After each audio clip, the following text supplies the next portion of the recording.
টাকা পয়সা তুমি ধন্য, কারণ কিছু বেঈমান বন্ধু বান্ধবদের চিনিয়ে দেওয়ার জন্য। একটা বিষয় লক্ষ্য করে দেখবেন যে যখন আপনার কাছে টাকা পয়সা থাকবে ভরপুর, তখন আপনাদের বন্ধুর অভাব হবে না।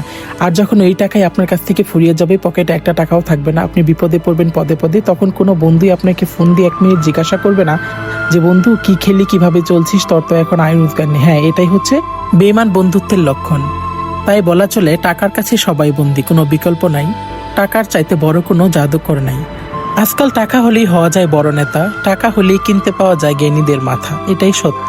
টাকা হলেই তুমি শিখতে পারবে কবিরাজের মন্ত্রতন্ত্র, ওই টাকা হলেই তুমি শুনতে পারবে কে করছে তোমার ষড়যন্ত্র। এই টাকা পয়সা সবাই কামাতে পারে, কিন্তু ধরে রাখতে পারে কজন? আবার এই টাকা ছাড়াই দাম দেয় না আপনার পরিবার, বন্ধু বান্ধব, আত্মীয় স্বজন। হ্যাঁ, এটাই বাস্তব। টাকা পয়সা থাকলে অচেনা মানুষরাও বন্ধু হয়ে যায়, আর টাকা পয়সা না থাকলে কাছের বন্ধুগুলাও পর হয়ে যায়। টাকা পয়সা কখনোই মানুষকে বদলায় না, মানুষের আসল রূপটা দেখিয়ে দেয়। যদি আপনি বন্ধু চিনতে চান, তাহলে একটা কাজ করুন, তাকে টাকা ধার দেন।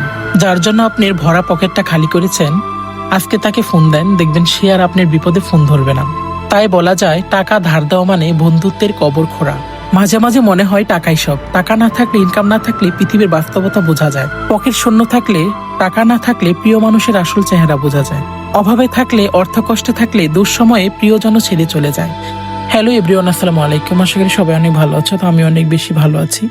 তো আমার জীবনের কিছু বাস্তব কথা আমি আজকে বললাম। এটা একান্তই আমার ব্যক্তিগত কথা, আমার বাস্তব কথা। আমার যখন টাকা পয়সা ইনকাম ছিল, তখন আমার শুভাকাঙ্ক্ষীর অভাব ছিল না। তখন আমার বন্ধু বান্ধব সবসময় আমার বাড়িতে আসতো, যেত, খেত, থাকতো, আমার সাথে ঘুরতো। কিন্তু আজ আমার বিপদের পাশে কেউ নেই। আজকে আমার বিপদের দিনে আমাকে কেউ কখনোই ফোন দিয়ে জিজ্ঞাসা করে না যে কেমন আছিস, কি করছিস, কিভাবে চলছিস। হ্যাঁ, এসব বন্ধুদের কাছ থেকে এখন আমি দূরে থাকি। আল্লাহ যেন আমাকে সবসময় তাদের কাছ থেকে দূরেই রাখে। ধন্যবাদ। সবাই ভালো থাকবেন, সুস্থ থাকবেন। আজকে এই পর্যন্তই।